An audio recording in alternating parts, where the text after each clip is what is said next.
जय श्री राम मित्रों, जय माँ भवानी। आप सभी का हृदय से स्वागत है रामायण राम कथा में। राम कथा देखने और सुनने वाले मेरे सभी प्रियजनों को मेरा कोटि कोटि प्रणाम। सभी माताओं बड़े बुजुर्गों के चरणों में मेरा कोटि कोटि प्रणाम। सभी साधु संतों ऋषि मुनियों के चरणों में मेरा कोटि कोटि प्रणाम। जय जय सीताराम। बोलिए सियावर रामचंद्र की जय। पवन सुत हनुमान की जय। राधे श्याम की जय। गौरा मात की जय। भोलेनाथ की जय। गौ माता की जय। अपने अपने माता पिता की जय। अपने अपने गुरु भगवान की जय। सत्य सनातन धर्म की जय। सभी राम भक्तों की जय। संत समाज की जय। जय जय सीताराम।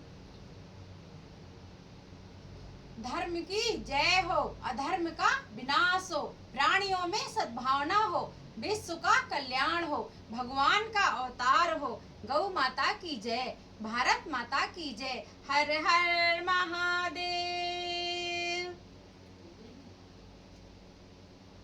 जय श्री राम मित्रों, कैसे हैं आप सब। आशा करती हूँ राम जी की कृपा से, माता रानी की कृपा से आप सब आनंद से मंगलमय होंगे। जय श्री राम।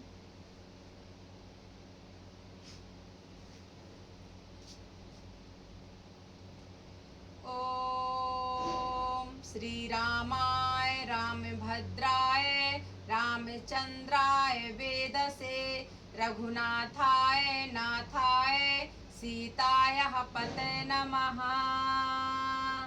ओम वक्रतुंड महाकाय सूर्यकोटि समप्रभा निर्विघ्नं कुरु मे देव सर्वकार्येषु सर्वदा। बोलिए श्री गणेश भगवान की जय। रिद्धि सिद्धि मैया की जय। जय जय सीताराम। देव दनुज यक्ष किन्नर गंधर्व में कर जोड़ सविनय सभी को मनाती हूँ। जल चर थल चर नाभिचर निश्चर गोचर अगोचर को ध्यान में लाती हूँ।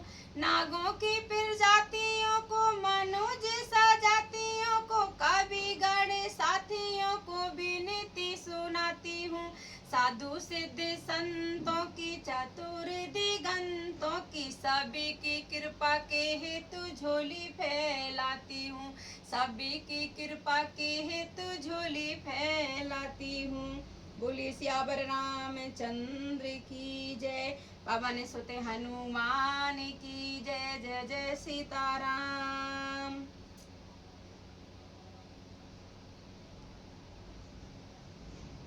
आइए मित्रों, अब हम श्री रामायण जी का शुभारंभ करते हैं। मेरे प्रियजनों, मेरे प्रिय मित्रों, अगर बालक सुनते हो राम कथा तो मित्रों, मेरे प्यारे बालकों, आज हम जो रामायण के बाद जो हम कहानी सुनाने वाले हैं, ये बहुत ही सुंदर छोटी सी प्यारी सी कहानी है।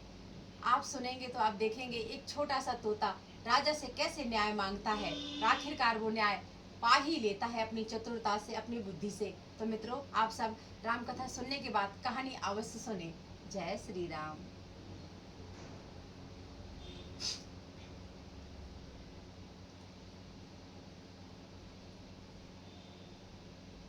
कथा शुरू हम करन लगे, आइए वीर हनुमान। राम लखन सीता सहित हृदय बसो सुरधाम। सियावर रामचंद्र की जय। पवन सुत हनुमान की जय। जय जय सीताराम। भागत भूमि भूसुर सुरभि, सुरहित लागी कृपाल। करत चरित धरे मनुज तन, सुनत मिटहि जग जाल। मंगल भवन अमंगल हारी, द्रवहु सो दशरथ अजिर बिहारी। वही कृपालु श्री रामचंद्र जी भक्त भूमि ब्राह्मण गो और देवताओं के हित के लिए मनुष्य शरीर धारण करके लीलाएं करते हैं, जिनके सुनने से जगत के जंजाल मिट जाते हैं। मित्रों, यहाँ से मास पारायण 15वां विश्राम का शुभारंभ हो चुका है।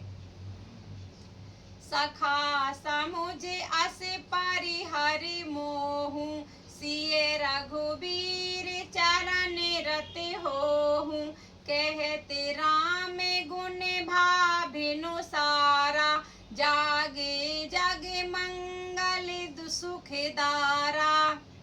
हे सखा, ऐसा समझ मोह को त्याग कर श्री सीता रामचंद्र जी के चरणों में प्रेम करो। इस प्रकार श्री रामचंद्र जी के गुण कहते कहते सवेरा हो गया। तब जगत का मंगल करने वाले और उसे सुख देने वाले श्री रामचंद्र जी भी जाग गए। सकल सोच कर राम नहावा, सुचि सुजाने बटे क्षीर मंगावा, अनुज सहित सिर जटा बनाए, देख सुमंत्र नयन जल छाए। सोच के सब कार्य करके नित्य पवित्र और सुजान श्री रामचंद्र जी ने स्नान किया। फिर बड़ का दूध मंगाया और छोटे भाई लक्ष्मण जी सहित उस दूध से सिर पर जटाएं बनाई। यह देखकर सुमंत्र जी के नेत्रों में जल छा गया। हृदय दाहु अति बदन मलीना, कह कर जोरी बचन अति दीना, नाथ कहूँ अस कौशल नाथा, ले रथु जाहू राम के साथा। उनका हृदय अत्यंत जलने लगा, मोह मलिन उदास हो गया। वे हाथ जोड़कर अत्यंत दीन वचन बोले, हे नाथ, मुझे कौशलनाथ दशरथ जी ने ऐसी आज्ञा दी थी कि तुम रथ लेकर श्री रामचंद्र जी के साथ जाओ।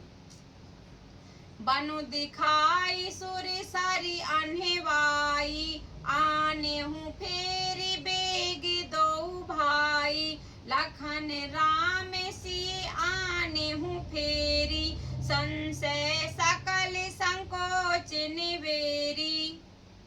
बन दिखाकर गंगा स्नान कराकर दोनों भाइयों को तुरंत लौटा लाना, सब संशय और संकोच को दूर करके लक्ष्मण राम सीता को फिरा लाना।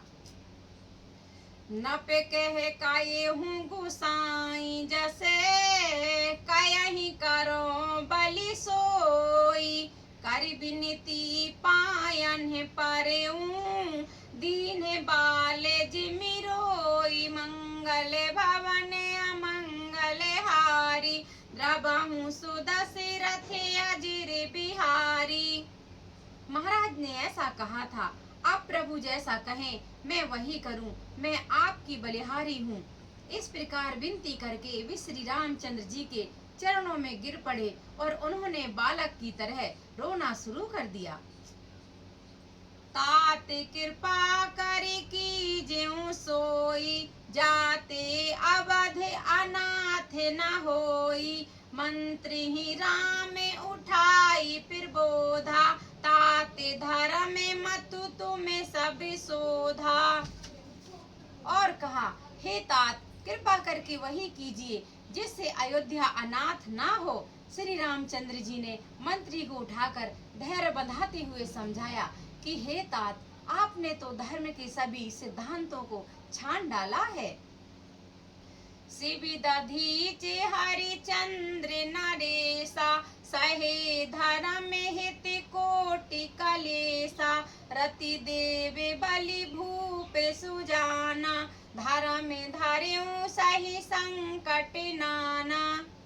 शिवी दधीच और राजा हरिश्चंद्र ने धर्म के लिए करोड़ों अनेकों कष्ट सहे थे। बुद्धिमान राजा रंतिदेव और बलि बहुत से संकट सहकर भी धर्म को पकड़े रहे। उन्होंने धर्म का परित्याग नहीं किया। धर्म न दूसरे सत्य समाना, आगम निगम पुराण बखाना, मैं सोई धर्म सुलभ करि पावा, तजेती हूँ पुरे अपि जसु छावा। वेद शास्त्र और पुराणों में कहा गया है कि सत्य के समान दूसरा धर्म नहीं है। मैंने उस धर्म को सहज ही पा लिया है। इस सत्य रूपी धर्म का त्याग करने से तीनों लोकों में अपयश छा जाएगा। संभावित कहूँ आप जैसे लाहू, मरण कोटि समेदारों ने दाहू। तुम्हें सनतात बहुत का कया हूँ, दिए उतारू फिर पाता कुलाया हूँ। प्रतिष्ठित पुरुष के लिए अपयश की प्राप्ति करोड़ों मृत्यु के समान भीषण संताप देने वाली है। हे तात, मैं आपसे अधिक क्या कहूँ, लौटकर उत्तर देने में भी पाप का भागी होता हूँ। पितुपद गही कहीं कोटि नति, विनय करबे करि जोर।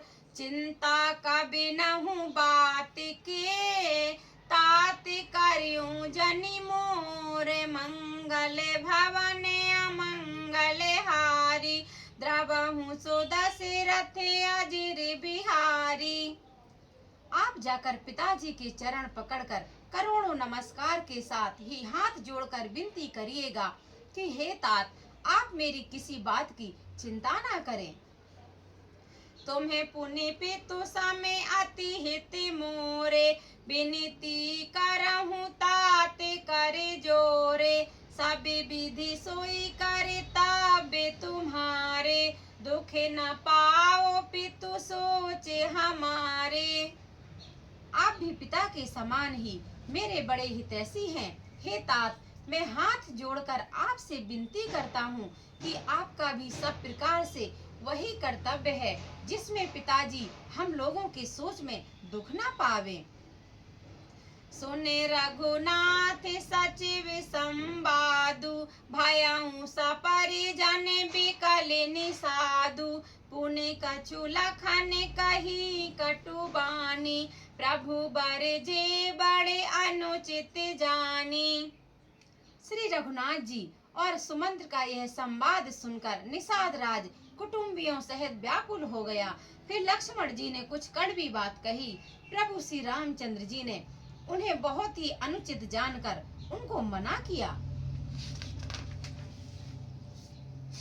सकुच राम निज शपथ दिवाई, लखन संदेश कयाहि जन जाई। कहे सुमंत्र पुनि भूप संदेशु, सहे न सकहि सिय विपिन कलेशु। श्री रामचंद्र जी ने सकुचाकर अपनी सौगंध दिलाकर सुमंत्र से कहा कि आप जाकर लक्ष्मण का यह संदेश ना कहिएगा। सुमंत्र ने फिर राजा का संदेश कहा कि सीता बन के क्लेश नहीं सह पाएगी। जही विधि अवध आवे फिर सिया, सोई रघुबर ही तुम ही करनिया। न तरुनि पटे अबिलंब बिहीना, मैं न जिया बिजिम जल बिनु मीना। अतएव जिस तरह सीता अयोध्या को लौट आवे, तुमको और श्री राम जी को वही उपाय करना चाहिए, नहीं तो मैं बिल्कुल ही बिना सहारे का होकर वैसे ही नहीं जीऊंगा जैसे बिना जल के मछली नहीं जीती।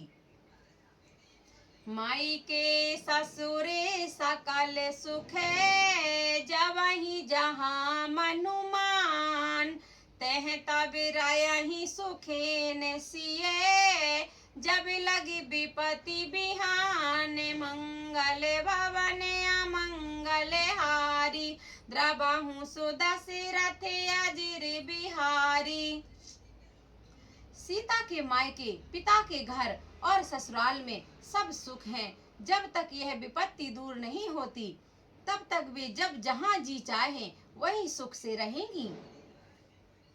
विनती भूप कीन्हे जेहि भांति, आरती प्रीत न सो कही जाति। पितु संदेश सुन कृपा निधाना, सियहि दीन सिख कोटि विधाना।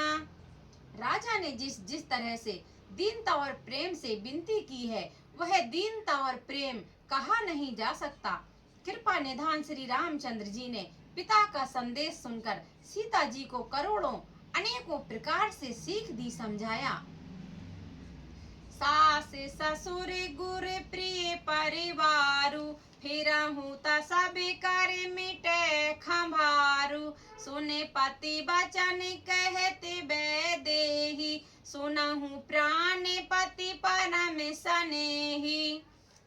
उन्होंने कहा, जो तुम घर लौट जाओ तो सास ससुर गुरु प्रियजन एवं कुटुंबी सबकी चिंता मिट जाएगी। पति के वचन सुनकर जानकी जी कहती हैं, हे प्राणपति, हे परम स्नेही, सुनिए। प्रभु करुणामय परम विवेकी, तनु तज रहती छाहे कि मिछे की। प्रभा जाई कहे भानु बिहाई, कहे चंद्रिका चंदु तज जाई। हे प्रभु, आप करुणामय और परम ज्ञानी हैं, कृपा करके विचार तो कीजिए। शरीर को छोड़कर छाया अलग कैसे रोकी रह सकती है? सूर्य की प्रभा सूर्य को छोड़कर कहाँ जा सकती है? और चांदनी चंद्रमा को त्याग कर कहाँ जा सकती है? पतहि प्रेम में विनय सुनाई, कहते सचिव सन गिरा सुहाई। तुम्हें पितु ससुर सर से हितकारी, उतरु देऊं फिर अनुचित भारी। इस प्रकार पति को प्रेममयी विनती सुनाकर श्री सीता जी मंत्री से सुहावनी वाणी कहने लगी। आप मेरे पिताजी और ससुर के समान मेरा हित करने वाले हैं। आपको मैं बदले में उत्तर देती हूँ, यह बहुत ही अनुचित है। आरती बस सने मुखे भयाऊं, बिलगु न मानवतात। आरज सुते पद कमल बिनु, बादी जहाँ लगनात। मंगल भवन अमंगल हारी, द्रवहु सुदशरथ अजिर बिहारी।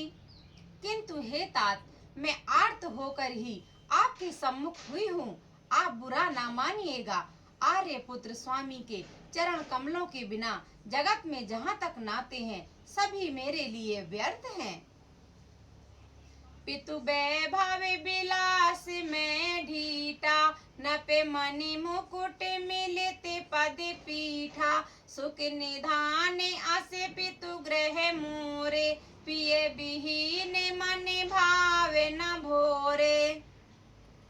मैंने पिताजी के ऐश्वर्य की छटा देखी है, जिनके चरण रखने की चौकी से सर्व शिरोमणि राजाओं के मुकुट मिलते हैं, अर्थात बड़े बड़े राजा जिनके चरणों में प्रणाम करते हैं। ऐसे पिता का घर भी, जो सब प्रकार के सुखों का भंडार है, पति के बिना मेरे मन को भूलकर भी नहीं भाता। ससुर चक्वई कौशल राउ, भुवन चार दस प्रगट प्रभाउ। आगे होई जेहि सुरपति ले, अरध सिंहासन आसन देई। मेरे ससुर कौशलराज चक्रवर्ती सम्राट हैं, जिनका प्रभाव 14 लोकों में प्रकट है। इंद्र भी आगे होकर जिनका स्वागत करता है और अपने आधे सिंहासन पर बैठने के लिए स्थान देता है। ससुर एतदृश अवध निवासु, प्रिय परिवार मातु समे सासु। बिनु रघुपति पद पदु में परागा, मोहि के हूँ सपने हूँ सुख देना लागा। ऐसे ऐश्वर्य और प्रभावशाली ससुर, उनकी राजधानी अयोध्या का निवास, प्रिय कुटुंबी और माता के समान सासुएं, ये कोई भी श्री रघुनाथ जी के चरण कमलों की रज के बिना मुझे स्वप्न में भी सुखदायक नहीं लगते। आगम पंथ बने भूमि पहारा, करी के हरि सर सरते अपारा। कोल के राल कुरंग बिहंगा, मोहि सब सुख दे प्राण पति संगा। दुर्गम रास्ते, जंगली धरती, पहाड़, हाथी सिंह, अथाह तालाब एवं नदियां, कोल भील हिरन और पक्षी प्राणपति श्री रघुनाथ जी के साथ रहते, ये सभी मुझे सुख देने वाले होंगे। सासु ससुर सन मोरी होती, विनय कर परिपाए। मोर सोच जनि करूं कछु, मैं बन सुखी सुभाए। मंगल भवन अमंगल हारी, द्रवहु सो दशरथ अजिर बिहारी। अतः सास और ससुर के पांव पकड़कर मेरी ओर से विनती कीजिएगा कि वे मेरा कुछ भी सोच ना करें। मैं वन में स्वभाव से ही बहुत ही सुखी हूँ। प्राणनाथ प्रिय देवर साथा, वीर धुरी ने धरे धनु भाथा। नहीं मगे श्रम भ्रम दुख मन मोरे, मोहे लगी सोच करूं जन भोरे। वीरों में अग्रण तथा धनुष और बाणों से भरे तरकस धारण किए मेरे प्राणनाथ और प्यारे देवर जी साथ हैं। इससे मुझे ना रास्ते की थकावट है, ना ही भ्रम है, और ना मेरे मन में कोई दुख ही है। आप मेरे लिए भूल कर भी सोच ना करें। सोने सुमंत्र शीतल बानी, भाई बिकले जानो फाने मनी हानि। नयन सूझे नहीं सुनई न काना, कही न सकई कछु अति अकुलाना। सुमंत्र ने सीता जी की शीतल वाणी सुनकर ऐसे व्याकुल हो गए जैसे सांप मणि खो जाने पर नेत्रों से कुछ सूझता नहीं, कानों से सुनाई नहीं देता। वे बहुत व्याकुल हो गए, कुछ कह नहीं सकते। राम प्रबोध कीने बहु भांति, तदपि होती नहीं शीतल छाती। जतन अनेक सात हित कीन्हे, उचित उतरे रघुनंदन दीन्हे। श्री रामचंद्र जी ने उनका बहुत प्रकार से समाधान किया, तो भी उनकी छाती ठंडी नहीं हुई। साथ चलने के लिए मंत्री ने अनेकों अनेकों यत्न किए, युक्तियां पेश की, पर श्री रघुनंदन श्री रामचंद्र जी उन सब युक्तियों को यथोचित उत्तर देते गए। मेटि जाई नहीं राम रजाई, कठिन करम गति कछु न बसाई। राम लखन से पद सिरुनाई, फेरे बनिक जिम मूर गवाई। श्री राम जी की आज्ञा मेटी नहीं जा सकती, कर्म की गति कठिन है, उस पर कुछ भी बस नहीं चलता। श्री राम लक्ष्मण और सीता जी के चरणों में सिर नवाकर सुमंत्र इस तरह लौटे जैसे कोई व्यापारी अपना मूलधन पूंजी गवा कर लौटे। रथ हाँ क्यों है राम तने, हेरी हेरी ही है नाही। देख निषाद विषाद बसे, धुनहि शीस पछिताहि। मंगल भवन अमंगल हारी, द्रवहु सो दशरथ अजिर बिहारी।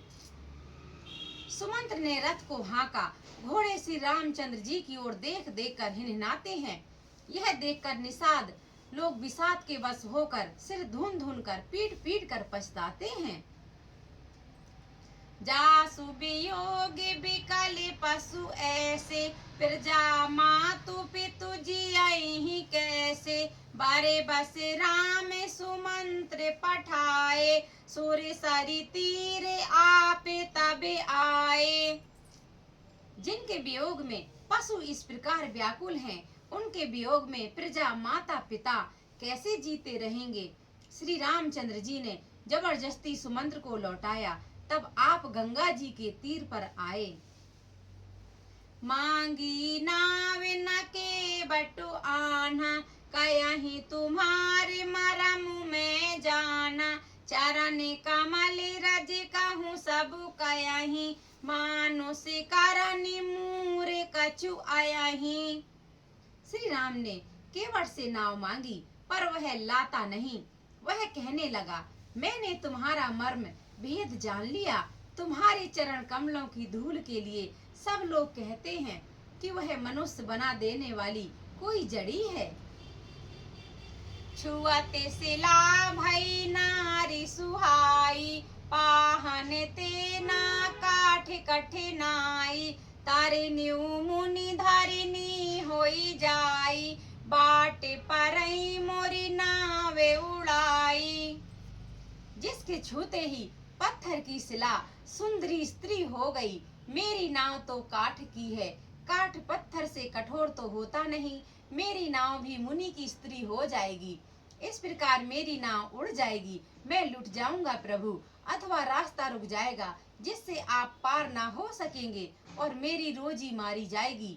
मेरी कमाने खाने की राह ही रुक जाएगी, मारी जाएगी।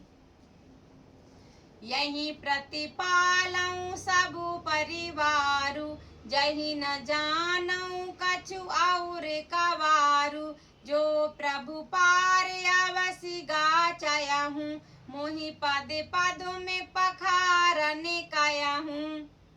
मैं तो इसी नाव से सारे परिवार का पालन पोषण करता हूँ, दूसरा कोई मेरा धंधा काम नहीं है, नहीं जानता। हे प्रभु, यदि तुम अवश्य ही पार जाना चाहते हो तो मुझे पहले अपने चरण कमलों को पखार ले दो, धो लेने के लिए कह दो।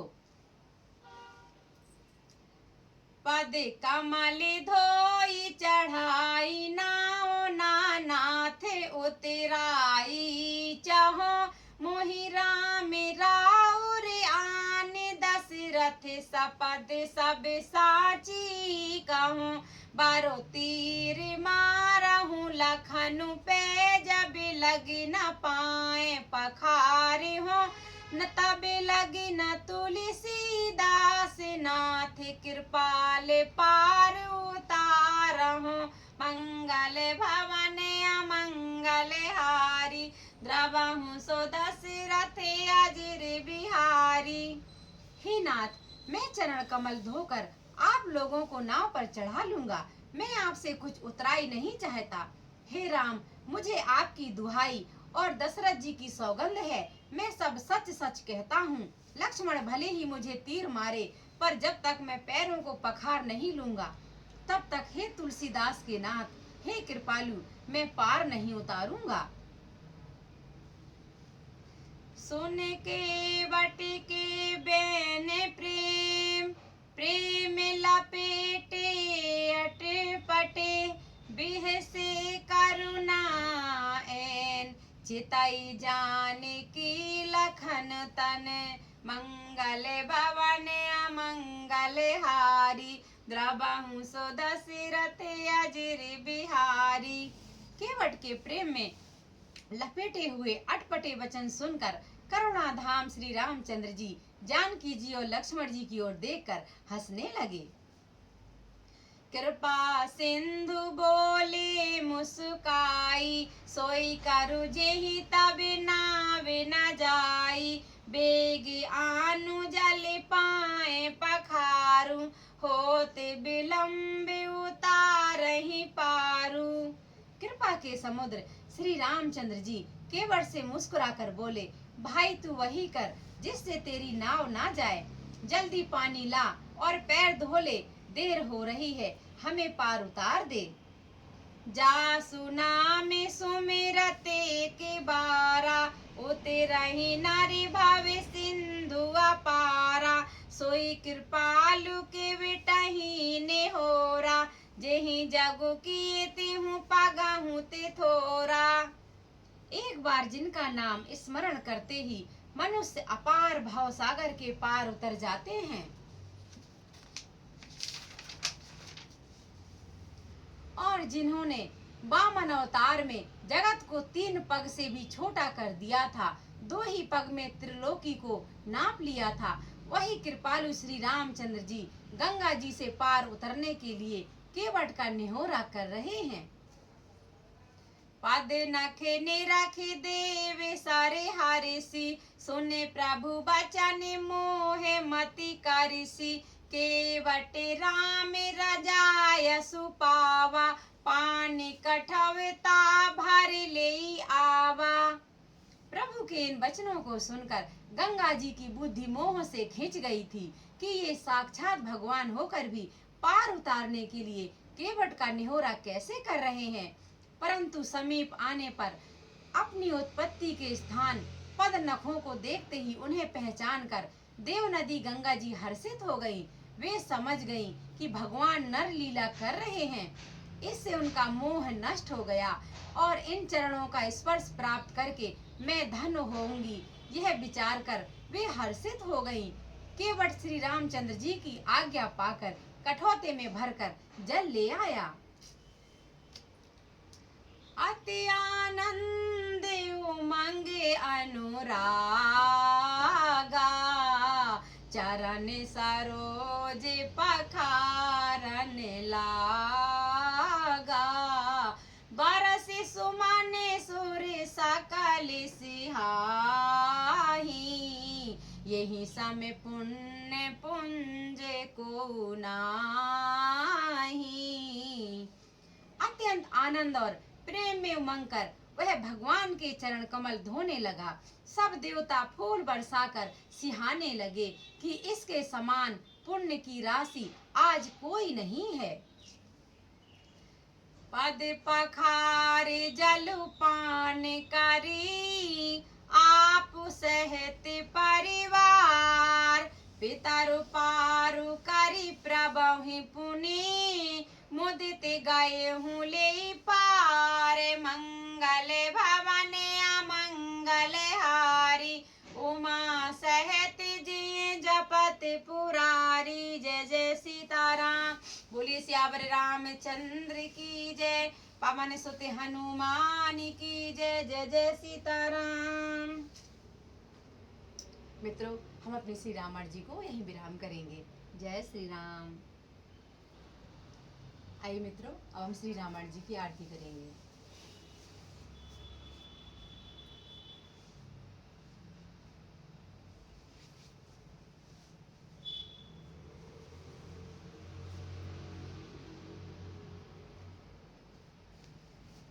आरती श्री रामायण जी की, कीरत कलित ललित सियपी की। गावत ब्रह्मादि मुनि नारद, वाल्मीकि विज्ञान विशारद। सुख सनकादि शेष अरु सारद, बरन पवन सुत कीरतनी की। आरती श्री रामायण जी की, गावत वेद पुराण अष्टदश छौ। शास्त्र सब ग्रंथन को रस, मुनि जन धन संतन को सरबस। सारे अंश सम्मत सभी की। आरती श्री रामायण जी की, गावत संतति शंभु भवानी। अरु घट संभव मुनि विज्ञानी, व्यास आदि कवि वर्ज बखानी। काग भुसुंड गरुड़ के ही की। आरती श्री रामायण जी की, कलिमल हरण विषय रस फीकी। सुबग सिंगार मुक्ति जुबती की। दलन रोग भव मूर अमी की। तात मात सब विधि तुलसी की। आरती श्री रामायण जी की, कीरत कलित ललित सियपी की। बोलिए सियावर रामचंद्र की जय। पवन सुत हनुमान की जय। जय जय सीताराम।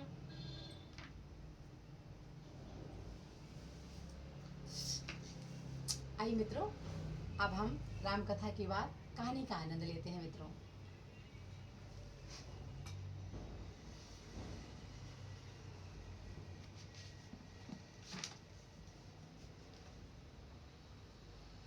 तो हमने मित्रों कहा था कि हम आपको एक बहुत ही सुंदर सी ज्ञानवर्धक कहानी सुनाएंगे। कहानियाँ भले मित्रों कहानियाँ हो, परंतु उनमें हमारे जीवन की सच्चाई छुपी होती है। इसलिए कहानियों से हम सबको सीख लेना चाहिए। तो चलिए मित्रों, हम बहुत ही सुंदर सी कहानी सुनाते हैं। मित्रों, एक समय की, बहुत पुराने समय की बात है। एक राजा एक राज्य में आराम से शांति से रहता था, परंतु वो राजा थोड़ा घमंडी था। बड़े लोग तो होते ही घमंडी हैं। तो उस राजा के महल के पास ही बड़ा सुंदर सा बाग था, उसका उपवन था। उसी उपवन में एक पेड़ पर, आम के पेड़ पर, एक हरियल नाम का तोता रहता था। वो तोता उसी बाग में रहकर आनंद से अपना जीवन बिता रहा था। एक दिन तोता को उड़ते फांदते कूदते पता नहीं कहाँ से एक असरपी मिली, सोने की असरपी होती है जो, वो मिली। तोता उस असरपी को देखता और कहता, भला मैं ठहरा तोता, मुझे असरपी की क्या जरूरत है। तो उसने कहा, मैं राजा के बाग में रहता हूँ, चलो राजा को दे करके आता हूँ। राजा को जब मैं सोने की असरपी दूंगा तो वो खुशी होकर मुझे कुछ खाने पीने के लिए अच्छा सा कुछ देगा। बेचारा तोता ये सोचते सोचते राजा के पास जा पहुंचा। उसने राजा को सारी बात बताई। बोले, महाराज, मुझे एक असरपी मिली है सोने की, ये आपको मैं देना चाहता हूँ, कृपा करके आप ले लीजिए। राजा स्वभाव से ही घमंडी था, लालची था। उसने वो असरपी ले ली और तोता को बिना कुछ दिए ही वहाँ से चला गया। बेचारे तोते ने सोचा कि महाराज मुझे कुछ देंगे, मैंने सोने की असरपी दी है, भले ही मैं तोता ठहरा लेकिन उपहार में कुछ तो मुझे मिलना ही चाहिए, आखिरकार मैंने सोने की असरपी दी है राजा को। परंतु राजा खुशी होकर के असरपी लेकर चला गया। कोई बात नहीं, राजा उस असरपी को पाकर के, सोने की मोहर को पाकर के बहुत खुश हुआ। वो दरबार में गया, दरबार लगा हुआ था। उसने वो असरपी दिखाते हुए सारे सभासदों से, मंत्रियों से, सैनिकों से कहा, देखो देखो मुझे कितनी सुंदर असरपी मिली है। तो सभासदों ने, मंत्रीगणों ने पूछा, महाराज ये आपको कहाँ से मिली। बोले, ये मुझे मिली नहीं, ये मेरे पुरखों की, पूर्वजों से है मेरे पास, ये तो आज अचानक से मैंने निकाल लिया, मुझे याद आ गई, तो ये मेरे पुरखों की दी हुई है, बहुत ही कीमती वस्तु है। ये हल्ला हो गया राज में, महल में। ये बात तोते को पता लग गई कि राजा ने झूठ बोला। ये बात तोते को बहुत ही बुरी लगी। मित्रों, सभी को बुरा लगेगा अगर कोई काम करे, किसी का नाम हो। तो मित्र, वो तोता जब राजा अकेला बैठा था तो वो तोता जाकर के राजा से मिला और राजा से पूछा, महाराज आपने झूठ क्यों बोला, यह सरफी तो मैंने सोने की आपको दी थी, आपने कहा कि आपके पुरखों की अमानत है, आपके पूर्वजों से आपके पास है। राजा बोला, तो क्या करता, ये बताता कि तोते ने दी है, मेरी क्या इज्जत रह जाती। तो तोता बोला, महाराज जो सत्य है सो सत्य है, चाहे भले एक तोते ने दी हो। कर्म मायने रखता है, जन्म जाति धर्म मायने नहीं रखता इंसान के। भले मैं एक जाति से तोता हूँ, परंतु मिली तो मुझे ही थी, मैंने ही आपको दी है। आप तो महाराज हैं, आपको तो इन सभी बातों का ज्ञान होना चाहिए कि एक राजा को सच्चाई के साथ ही अपना राज्य करना चाहिए, उसे धर्म के साथ ही सब कुछ करना चाहिए, उसे झूठ नहीं बोलना चाहिए। परंतु आपने ये अच्छा नहीं किया। राजा बोला, तू क्या करेगा, जो मैं बोलूंगा वही सत्य है, मैं राजा हूँ, तू एक छोटा तोता, तेरी बात कौन मानेगा। वो बोला, नहीं, मैं ये बात सबको बता के रहूंगा। राजा ने सोचा, तोता है छोटा सा, क्या ही कर लेगा, मैं तो राजा ठहरा। राजा बोला, जा जो तुझे जचे वो देख लेना, तू कर ले जो करना चाहता है। और राजा वहां से इस करके गुस्सा करके भाग गया। बेचारा तोता बहुत ही उदास हो गया, उसे बहुत बुरा लगा और वो उदास होकर के उड़ करके अपने बाग में आकर के बैठ गया। वो सोचने लग गया, आखिरकार इस घमंडी राजा का घमंड मैं कैसे उतारूं, इसने मेरे साथ अन्याय किया है, ऊपर से तो मुझे कुछ दिया भी नहीं, मैंने सोचा कुछ उपहार मिलेगा, ऊपर से इसने झूठ बोला, अपनी प्रजा को बेवकूफ बनाया, उल्लू बनाया। तो तोता सोचते सोचते बेचारा मन में दुखी था, उसे बहुत गुस्सा था कि राजा को तो सबक सिखा करके ही रहूंगा। राजा उस बाग की सबसे, वो राजा के उस बाग में जो सबसे ऊंचा पेड़ था, तोता जाकर के उसी पेड़ पर बैठा और जोर जोर से चिल्ला चिल्ला कर गाने लग गया, सुनो सुनो सब करके गौर, राजा ठहरा पक्का चोर, उसने एक असरपी पाई, जो तोते ने उसे दिलाई, राजा अब कहता है अपनी, जो है बिल्कुल चीज पर आई। तोता यही भाषा रटे जाए, बोले जाए, जोर जोर से चिल्लाए। अब सब राजा की दरबारियों ने और उनके मंत्रियों ने, नौकर चाकरों ने, जो वहाँ के सैनिक थे, उन्होंने सुना ये तोता क्या गा रहा है। सबको असरपी की बात याद आ गई कि राजा ने बताई थी। उन्होंने ये बात जाकर के राजा को बताई कि महाराज, आपके बाग में तोता जोर जोर से ऐसी ऐसी बात, ऐसे ऐसा गाना गा रहा है, जोर जोर से सुना रहा है। राजा समझ गया। राजा बोला, ये हरियल दुष्ट तोता ही है, ये मानेगा नहीं, ये सारी बात सबको बताकर ही मानेगा, ये वही उसी का काम है। राजा ने अपने नौकरों को, अपने सैनिकों को आदेश दिया कि जाओ उस तोते को पकड़ के लाओ।